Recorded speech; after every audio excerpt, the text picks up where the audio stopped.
बीमारियों के इलाज में होने वाले खर्च का बड़ा हिस्सा दवाइयों का होता है।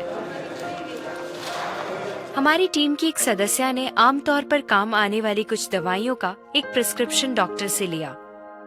फिर उन्होंने ये दवाइयाँ बाजार में एक केमिस्ट की दुकान से खरीदी। कितना? 2151। और यही दवाइयाँ उन्होंने जेनेरिक मेडिसिन की दुकान से भी ली।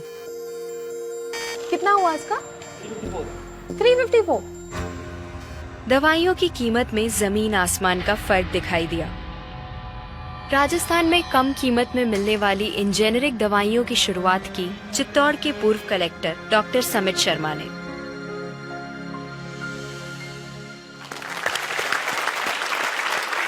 डॉक्टर समित, मुझे बताइए कि ये कैसा मुमकिन है कि हमारी जो कॉरेस्पॉन्डेंट थी वो वही दवाइयां उन्होंने 2000 कीमत में उनको मिली एक दुकान में, और जो जेनेरिक मेडिसिन है उस दुकान में जब गई तो उनको कम में मिली, 300 में मिली। ये कैसे मुमकिन है? ठीक इसी समय प्रतिक्षण प्रतिपल एक ट्रेजेडी हमारे चारों ओर घट रही है। अर्थक्वेक की या कोई सुनामी की बात करें, उसमें जितने लोगों की जानें एक दिन में जाती हैं, उससे ज्यादा जानें प्रतिदिन इस ट्रेजेडी की वजह से जाती है। वो क्या ट्रेजेडी है? वो ट्रेजेडी ये है साहब कि जो दवाइयों की जो वास्तविक कीमत है वो तो बहुत ही कम है, पर जो दवाइयां हम जब बाजार से खरीद के लाते हैं तो हमें वो 5 गुना, 10 गुना, 20 गुना, कई बार तो 50 गुना से भी ज्यादा दामों पे हम उसको खरीदते हैं।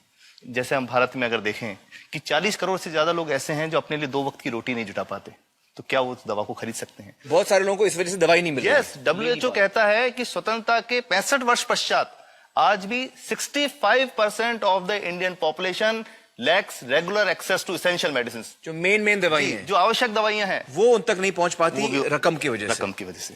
मुझे बताइए कि ये जो जेनेरिक मेडिसिन जो हम कहते हैं, अभी ये अंग्रेजी का शब्द है, इसको हिंदी में कैसे समझाएं? मैं आपको बहुत सरल भाषा में बताता हूँ।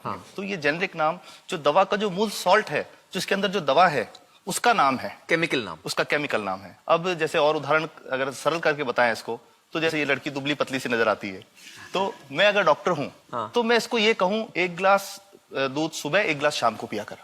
पर चिकित्सा के व्यवसाय में दुर्भाग्य से हमारे देश में ऐसा नहीं हो रहा। हम ये नहीं कहते कि आप भैंस का दूध लेके आइए, हम कहते हैं कि वो रामू की भैंस का दूध लेके आना। यही ब्रांडिंग है। ये जब उसकी दुकान पे जाती है वो कहता है 500 रुपए लीटर है, लेना है कि नहीं लेना। तो जो 30 रुपए की चीज है वो 500 रुपए में मिलती है। तो अगर मैं डायबिटीज की दवा ले रहा हूं और अगर मैं ब्रांडेड दवा लेता हूं तो मुझे कितने की पड़ेगी? जैसे एक 117 रुपए में भी है, 117 रुपए में मिलती है। और अगर वही चीज हम उसके जेनेरिक मेडिसिन के नाम से लें तो वो कितने की बनती है? वो मात्र 1 रुपए 95 पैसे में 10 गोली मिलती है।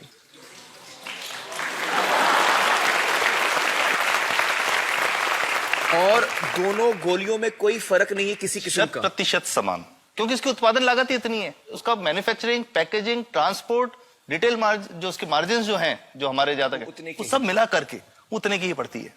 कुछ कैंसर के मैं आपको उदाहरण दूंगा, उसमें एक ही दवा जो ब्लड कैंसर के काम में आती है, बाजार में 1.25 लाख रुपए का एक पैकेट मिलता है। 1.25 लाख का एक पैकेट जो 1 महीने चलता है। और जेनरिक में वही दवा जेनरिक में अलग अलग कंपनीज जो बनाती हैं, एक 10,200 में बेचती है, एक 8,800 में बेचती है और एक 6,500 में बेचती है। मतलब ये आपका ये कहना है कि आपके ये प्रयास से इतने कम में राजस्थान में पब्लिक को, आवाम को ये दवाएं पहुंचा रहे हैं आप इस वक्त? जी, क्या बात है। मेरा ये सवाल है कि डॉक्टर्स जो हैं वो हमारे पर्ची पर जेनेरिक नाम क्यों नहीं लिख के देते? क्यों लिखते हैं वो ब्रांडेड? जाने नहीं देंगे बाहर फिर? नहीं, सब जाने देंगे। जब एक नया मेडिकल प्रैक्टिशनर जब प्रैक्टिस शुरू करता है तो उसके पास जो कंपनी के जो मेडिकल रिप्रेजेंटेटिव्स होते हैं, सेल्स बढ़ाने का उनका काम होता है, मार्केटिंग प्रिंसिपल के साथ सेल्स एजेंट होते हैं बेसिकली। फिर वो कहते हैं साहब आप हमारी जो दवा है यही लिखना, ये बहुत बेहतर दवा है, इससे मरीज ठीक होगा। और उनको डॉक्टर्स को लिखने के लिए उनको प्रेशराइज किया जाता है, उनको टेम्प्ट किया जाता है। तो ये इसमें बहुत बड़ा कारण है जो दवा की कीमत को उसकी वास्तविक कीमत से 5, 10 गुना, 20 गुना तक बढ़ा देता है। एक बहुत बड़ा कारण है, क्योंकि हमारे पास जब हम टेंडर करते हैं तो बहुत सारे कंपनी वाले आते हैं, जो भारत की जो सबसे बेहतर कंपनियां, जिसके भी नाम वो रेपुटेड कंपनियां जिनके नाम आप ले सकते हैं, वो सभी हमें वो उसको जो 70 रुपए की है उसको 2 रुपए में, 5 रुपए में दे रही है। 30 रुपए की दवा 2 रुपए में दे रही है। इतना ज्यादा फर्क। तो कंपनी तो दे सकती है और देना चाहती है और हमें देती भी है इतनी कम दामों में, हमें दे रही है ना, ये संभव तो है। अच्छा, मैं आपको बताऊंगा कि भारत से हम लगभग 45,000 करोड़ रुपए की जेनरिक दवाइयां प्रतिवर्ष विदेशों को निर्यात करते हैं। आप भेजते हैं दुनिया भर में जेनरिक, ये जो सस्ती दवाएं हैं आप विश्व भर में भेजते हैं, विश्व और भर में हमारे लोगों को नहीं मिल रही। हमारे देश में महंगी है, हमारे देश में महंगी है, और अगर ऐसा है तो हमें कोई ईस्ट इंडिया कंपनी की जरूरत नहीं, हम वापस उसी दिशा में जा रहे हैं। आपने जब ये शुरू किया तो आपको कोई रेजिस्टेंस फेस करना पड़ा राजस्थान में?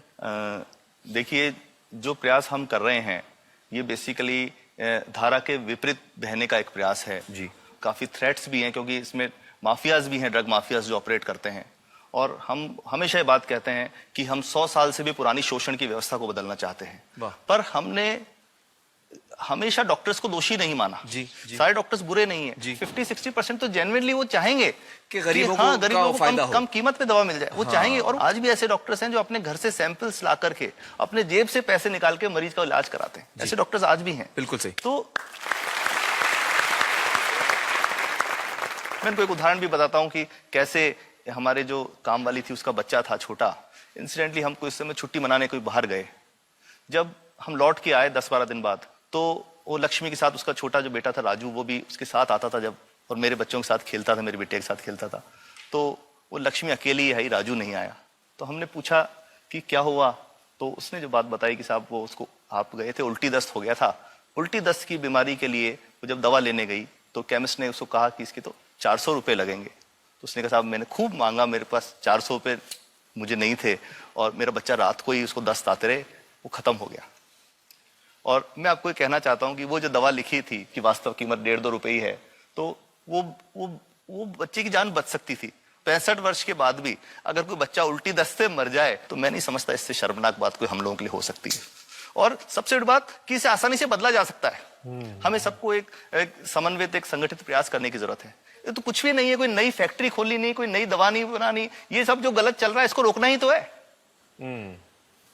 तो दोस्तों, डॉक्टर समित की बातों से हमें यह पता चला है कि दवाइयों का जो कॉस्ट होता है, जो उनको बनाने का खर्च होता है, वो बहुत ही कम होता है, और हमें इन कम दामों में ये दवाइयां मिल सकती हैं अगर हमारी राज्य सरकार जेनेरिक मेडिसिन की दुकानें खोले, जैसे राजस्थान सरकार ने किया है, और जिसके लिए हम उन्हें सलाम करते हैं। एक बात और, अगर आप एक एनजीओ हैं और आप जेनेरिक मेडिसिन की दुकान खोलना चाहते हैं तो department of chemicals and fertilisers आपको 50,000 रुपए की ग्रांट भी देता है। डॉक्टर समित, आपने बहुत ही बेहतरीन काम किया है और इस बहुत ही अहम मुद्दे पर रोशनी डालकर हमारी आंखें खोल दी हैं, और हमारी दुआ यह है कि जो काम आपने राजस्थान में शुरू किया है वो हर राज्य में फैले, देश के कोने कोने में फैले। बहुत बहुत शुक्रिया हमारे साथ बातचीत करने का doctor Samit, thank you so much.